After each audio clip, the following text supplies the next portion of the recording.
कैसे हो आप लोग सब बच्चों। आपके लिए क्या है, साइंस की क्लासेस प्रारंभ हुई हैं। ठीक है, जिसके अंदर क्या है आपका, हम लोग मैथ साइंस वगैरह जितना भी आपका सिलेबस है हम लोग यहाँ पर पूरा करेंगे। ठीक है, तो सबसे पहले क्या है, चैनल को सब्सक्राइब करो, तब आपके पास कुछ चीज़ें समझ में आएगी, क्योंकि ये चीज़ें आपको क्या है कंटिन्यूसली मिलती रहेंगी। ठीक है, अगर सब्सक्राइब नहीं करोगे तो आपको अगली वीडियोज़ नहीं मिलेगी। ठीक है, तो परसेंटेज आपको चाहिए और भाई कुछ थोड़ा प्रैक्टिस करनी पड़ेगी। चलो एक चीज़ समझ लेते हैं, रासायनिक अभिक्रिया और समीकरण। ये चैप्टर फर्स्ट माना जाएगा, माना क्या है ये आपके पास रासायनिक अभिक्रिया एवं समीकरण। तो को क्या है, रासायनिक समीकरण किसे कहते हैं, सबसे पहले आप ये समझ लो। यानी किसी रासायनिक अभिक्रिया को, अभिकारकों एवं उत्पादकों के प्रतीकों व रासायनिक सूत्रों का प्रयोग करके प्रदर्शित करना, ठीक है, रासायनिक समीकरण कहलाता है। यानी हम किसी भी रासायनिक समीकरण के अंदर प्रतीक होंगे हमारे पास, ठीक है, अभिकारक होंगे और उत्पाद होंगे। ये इधर वाली जो साइड होती है ये अभिकारक होती है और इधर वाली जो साइड होती है ये उत्पाद होती है। ये अभिकारक है और ये उत्पाद है। सीधे सीधा ऐसे ले लेते हैं एग्जाम्पल। यानी मम्मी ने चाय बनाई, दूध, चीनी, पत्ती, ठीक है, जो भी डाला वो हमारे अभिकारक है, और एक कप बढ़िया सा मिल करके तैयार हो गया वो हमारा उत्पाद है। समझ लो ना, गॉट इट बेटा। तो इस चीज़ को इस तरह से आप लोगों ने समझना है। यानी जब भी हम दो या दो से ज़्यादा चीज़ें मिलाते हैं वो किसी भी अनुपात में मिलेगी तो वो रासायनिक अभिक्रियाएं रासायनिक अभिक्रिया के अंदर होती हैं। ठीक है, चलो अभिकारक किसे कहेंगे भाई, जो हम चीनी पत्ती मिला रही है ना मम्मी पहले वो अभिकारक है। यानी ऐसे पदार्थ जो रासायनिक अभिक्रिया में भाग लेते हैं, जो रासायनिक अभिक्रिया में भाग लेते हैं और उनसे कुछ बनता है, ठीक है, उनको क्या कहते हैं हम अभिकारक कहते हैं। जो जैसे Zn है प्लस के सल्फ्यूरिक एसिड है, गिव्स आउट ZnSO4 प्लस के H2 ये हाइड्रोजन हो गया। अब बच्चों क्या करना है मेरे प्यारे बच्चों, अब बात करेंगे हम उत्पाद। उत्पाद किसे कहते हैं, ऐसे पदार्थ जो अभिक्रिया के संपूर्ण होने पर प्राप्त होता है। जब कोई अभिकारक मिल जाता है, मिलने के बाद कुछ बनता है तो उसको हम क्या कहते हैं, उत्पाद कहते हैं। इसको एग्जाम्पल से ले लो। सपोज क्या है, मैंने क्या है, मम्मी ने चाय बनाई मेरे लिए। अभी चीनी पत्ती, चाय पत्ती रिएक्टेंट है, ये इधर वाली साइड रिएक्टेंट होता है और इधर वाली साइड प्रोडक्ट होता है। ये जो तैयार हो क्या है वो प्रोडक्ट है भाई। ठीक है, तो इस चीज़ को आप लोगों ने भली बात ही समझना। बेटा चैनल को सब्सक्राइब जरूर करो। ठीक है बच्चों, अगर सब्सक्राइब नहीं करोगे तो भैया हमारा भी फ़ायदा नहीं है और आपका भी फ़ायदा नहीं है। हम लोग इतनी मेहनत से काम करते हैं और आप लोग को सब्सक्राइब नहीं करते हो तो कोई फ़ायदा नहीं है। ठीक है, तो यहाँ पर Zn है, H2SO4 है, ये अभिकारक है। क्या है बच्चों, ये अभिकारक है। और इधर वाला देखो Zn इसको यहाँ पर मिला, ये यहाँ पर मिलने के बाद ये ZnSO4 हो गया और यहाँ पर H2 हो गया। ठीक है बच्चों, मैंने तुमसे कहा था चैनल सब्सक्राइब करो, चैनल सब्सक्राइब करो बेटा। ठीक है, ओके। अब यहाँ पर बात होती है संतुलित रासायनिक समीकरण किसे कहते हैं, किसे कहते हैं संतुलित रासायनिक समीकरण। अब यार संतुलित यहाँ पर शब्द आ गया, तो संतुलित मतलब balance, what the balance chemical equation. तो यहाँ पर संतुलित रासायनिक समीकरण में क्या होगा, वह रासायनिक समीकरण जिसमें विभिन्न तत्वों के परमाणुओं की संख्या अभिकारकों और उत्पाद दोनों पक्षों में समान होती है, तो उसे क्या कहते हैं हम संतुलित रासायनिक समीकरण कहते हैं। यानी दोनों चीज, इसको आप ऐसे कह सकते हो, अगर ये दोनों चीजें बराबर हो गई यानी अभिकारक में और उत्पाद में, यानी मेरे पास ये वाला इधर वाला पद प्लस और बराबर ये वाला पद, सपोज 2 रुपए यहाँ होंगे तो 2 रुपए यहाँ भी होने चाहिए। संतुलित रासायनिक समीकरण यानी ऐसी अभिक्रिया जिसके अंदर अभिकारकों और उत्पाद का मान दोनों तरफ बराबर हो जाए तो उसको हम संतुलित रासायनिक समीकरण कहते हैं। देखो यहाँ पर Fe3 है ना और यहाँ पर Fe3 है। ऑक्सीजन देखो 4, हाइड्रोजन देखो 4 दूनी 8, ठीक है, देखो यहाँ पर हाइड्रोजन 4 दूनी 8, ऑक्सीजन 4 है यहाँ, ऑक्सीजन यहाँ मेरे पास 4 है। अब देखो इसको देखो, हाइड्रोजन 2 है, 2 दूनी 4, देखो हाइड्रोजन 2 दूनी 4, ऑक्सीजन 2 है यहाँ मेरे पास, ऑक्सीजन ये देखो हाइड्रोजन को छिपा लो तो ऑक्सीजन मेरे पास 2 है। ठीक है, अब बात करते हैं कि रासायनिक अभिक्रिया होती है तो होती कितने प्रकार की है।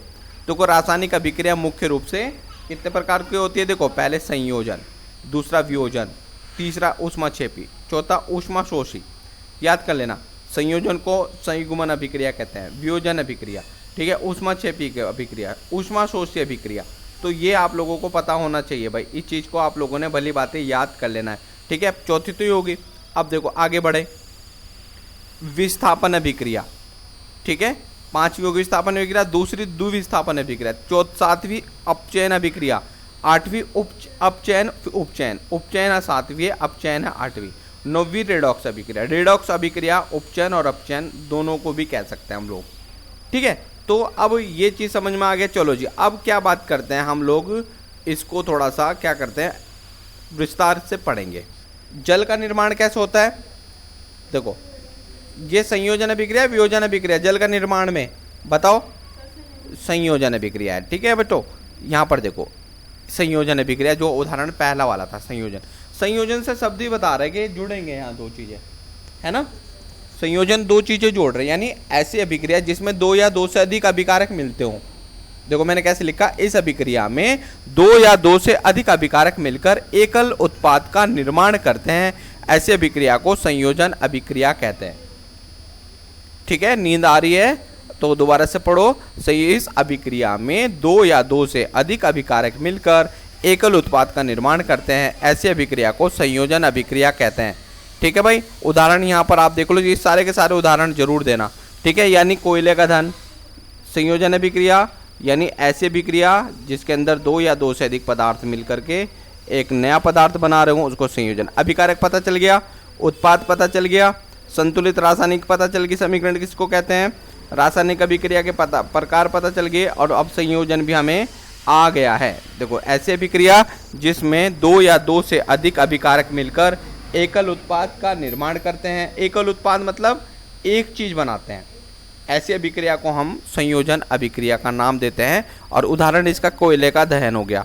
सबसे पहले कोयले का दहन, कोयले का दहन मतलब हाइड्रोजन जुड़ेगी, ऑक्सीजन जुड़ेगी, कोयले का दहन हो जाएगा। ठीक है, क्लियर है ना, भूलना नहीं बच्चों इसको। तो अगर मैं आपका एग्जाम्पल ले लूँ, यहाँ पर देखो मैं एक बार इसको फिर दोबारा बता देता हूँ। कोयले का दहन, कार्बन प्लस ऑक्सीजन मिलकर के CO2 बनेगा। जल का निर्माण, 2 मोलिक्यूल ऑफ हाइड्रोजन, ऑक्सीजन है, गिव्स आउट 2H2। तीसरा सल्फर ऑक्सीजन मिलकर के सल्फर डाइऑक्साइड। अब कैल्शियम हाइड्रोक्साइड का निर्माण कैसा, चूना है ये बुझा हुआ, और यहाँ पर पानी है मिलकर के CaOH के होल्डर, कैल्शियम हाइड्रोक्साइड। ये आप लोगों ने इस चीज़ को समझना है। अब बात करते हैं हम वियोजन अभिक्रिया। वियोजन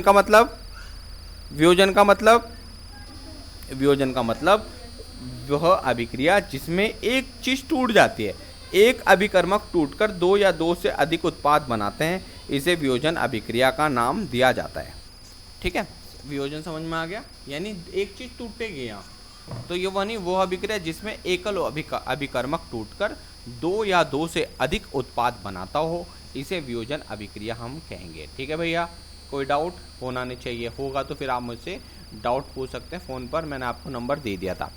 देखो इसमें कुछ एग्जाम्पल ले लेते हैं। फेरस सल्फेट टूटता है, जैसे क्या है, फेरस सल्फेट टूटता है, तो इस चीज़ को देखो कैसे टूटेगा, यानी कितना 2FeSO4 Fe2O3 प्लस के SO2 प्लस के SO3। ठीक है, Fe2O3 प्लस के SO2 रख लेना याद, फिर SO3 याद रख लेना। चलो जी, ये भी हमें हो गया। अगला कैल्शियम कार्बोनेट टूटेगा, कैल्शियम कार्बोनेट CaCO3 टूटा, तो यहाँ पर कैल्शियम ऑक्साइड प्लस से कार्बन डाइऑक्साइड, ये भी हमें हो गया। चलो जी आगे बढ़ते हैं।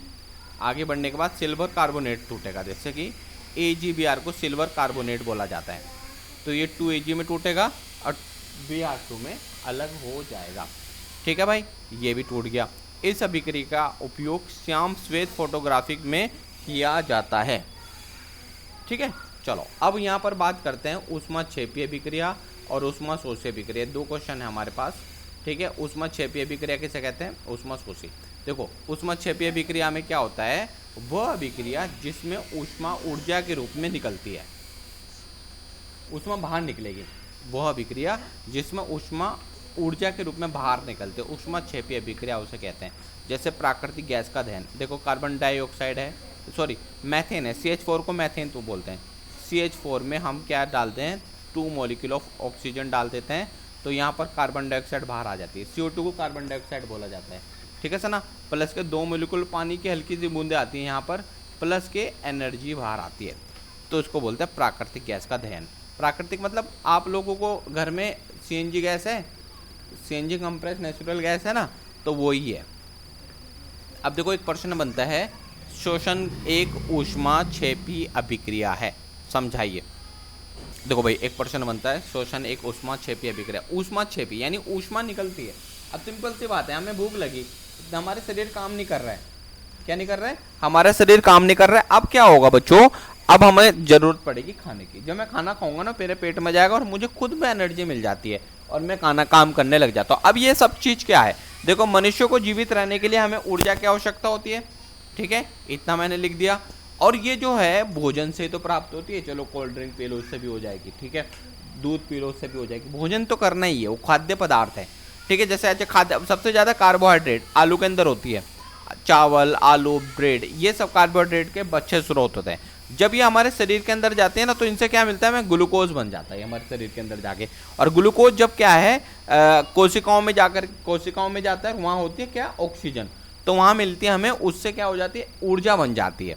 तो यही सब चीज़ें आपको पता देख, C6H12O6 प्लस के carbon oxygen 6 molecule of oxygen plus के 6 molecule of carbon dioxide 6 molecule of water. देखो याद रख लेना, सीधी सी बात है, आपको आसानी से याद हो जाएगा।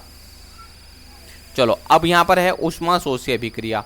ऊष्माशोषी अभिक्रिया क्या होती है, जिन अभिक्रिया में ऊर्जा का अवशोषण होता है उसे ऊष्माशोषी अभिक्रिया कहते हैं। ऊष्मा उसके अंदर जाएगी, ठीक है। अब देखो formula H2 + I2 gives out ऊर्जा, गिव्स आउट हाइड्रोजन आयोडाइड, ठीक है। इसी टाइप से N2 ले लेंगे, O2 ले लेंगे, ऊर्जा ले लेंगे, 2 मोलिक्यूल नाइट्रस ऑक्साइड, ठीक है, NO। अच्छा भाई अब यहाँ पर बात करते हैं विस्थापन अभिक्रिया किसे कहते हैं।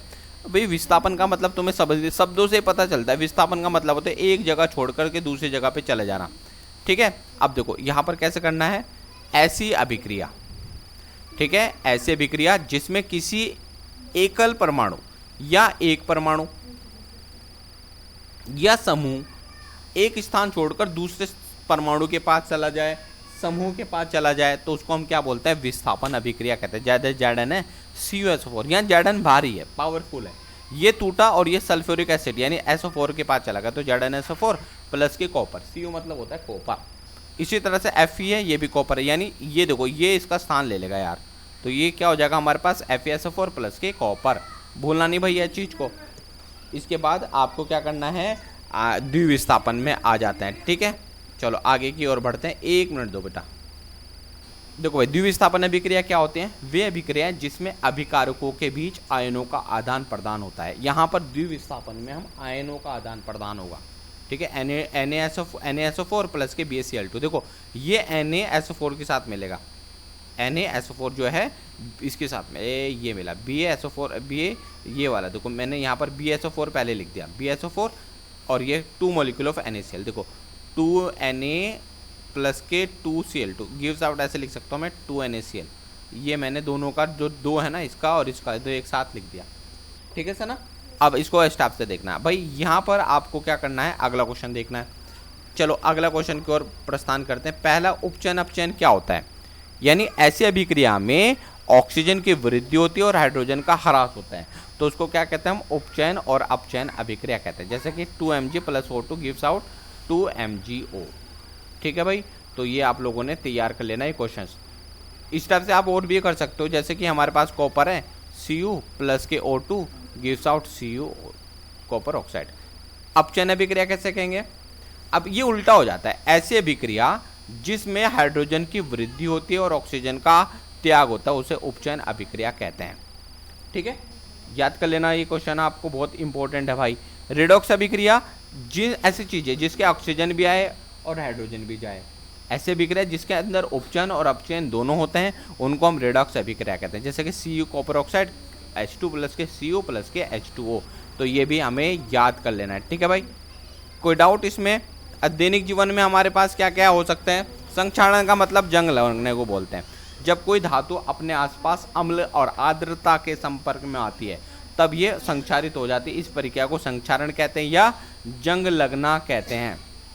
अच्छा किसके ऊपर जंग नहीं लगता, सोने और चांदी के ऊपर जंग नहीं लगता भाई, सोना और चांदी के ऊपर जंग नहीं लगता है, भूलना नहीं चीज़ को। बेटा चैनल सब्सक्राइब जरूर करो, शेयर भी जरूर करो और एक दूसरों को भी बताओ, ठीक है, क्योंकि सब्सक्राइब के बिना काम नहीं चलेगा और आगे क्लासेस आपको तभी मिलेंगी जब आप सब्सक्राइब कर लोगे। अच्छा विकृत गंधिता, भोजन का सड़ना, यानी तेल व वसा से अपचित हो जाने पर ये विकृत गंधी हो जाते हैं तथा इनकी गंध तथा स्वाद में परिवर्तन आ जाता है। इसको प्रतिऑक्सीकारक मिलाकर अथवा भोज्य पदार्थों को निर्वातित पात्रों में रखकर, ठीक है, या N2 मिलाकर, ठीक है, इस अभिक्रिया को हम रोका जा सकता है। कोई डाउट यहाँ तक नहीं होना चाहिए। उदाहरण आलू के चिप्स हैं, इसके उदाहरण आलू के चिप्स। अब अगला हमारे देखो आलू के चिप्स में नाइट्रोजन गैस प्रोवाइड करते हैं, ठीक है, और उसको उपचयित होने से बचाते हैं। तो भाई ये चैप्टर फर्स्ट हमारा डन हो गया, ठीक है। चैप्टर 2 हमारा अब स्टार्ट हो जाएगा। ये सेकंड वीडियो में चैप्टर 2 हमारे पास अम्ल क्षारक और लवण हो जाएगा। तो चैनल को सब्सक्राइब करने की बारी आ गई है। चैनल को सब्सक्राइब जरूर करो, शेयर जरूर करो और एक दूसरे को भी बताओ। चलो, थैंक यू सो मच।